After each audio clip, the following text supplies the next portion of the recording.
தற்போதைய போர் சூழலில் என்னுள் புதைந்து கிடக்கும் சில வரிகள் உங்களோடு.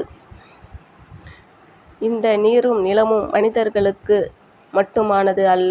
இந்த உலகில் வாழும் அனைத்து உயிரினங்களுக்கும் ஜீவராசிகளுக்குமானது. இவற்றை மறந்த மனித குலம் தற்போது விஞ்ஞானம் என்ற பெயரில் பேரழிவை நோக்கி செல்கிறது. விஞ்ஞானம் என்பவை நாட்டையும் நாட்டு மக்களையும் காக்கும் பேரரணாகவும்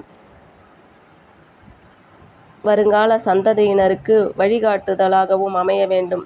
ஆனால் தற்போது அமைந்துள்ள அந்நிய நாட்டு போர்ச்சூழல் அவ்வாறு இல்லை என்பதே நாம் அனைவரும் அறிந்த உண்மை.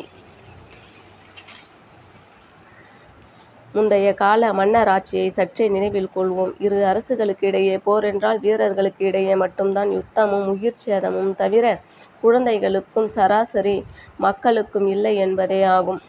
ஆனால் தற்போது நடக்கும் போர் சூழலை கொஞ்சம் உற்று நோக்குங்கள். போர் வீரர்களை விட பொதுமக்களே அதிகம் பாதிக்கப்பட்டனர்.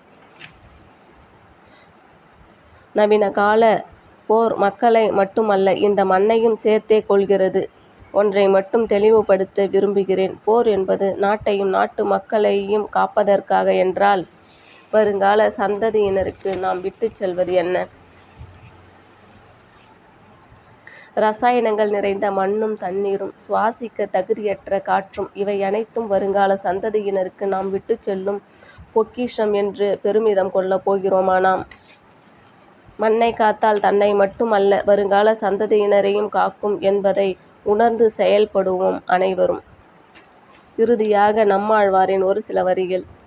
வேரில் நஞ்சு இட்டு பூவில் தேன் கேட்டால் செடி என்ன செய்யும்? அமிலம் கலந்திட்டு பயிருக்கு உரமிட்டு தரமான நெல் கேட்டால் கதிர் என்ன செய்யும்? மண்ணும் தண்ணீரும் மனிதனை காக்கும் பேரரண்கள். ஆனால் இந்த இரண்டையும் மனிதர்கள் காக்க வேண்டிய சூழ்நிலைக்கு ஆளாகி இருக்கிறோம்.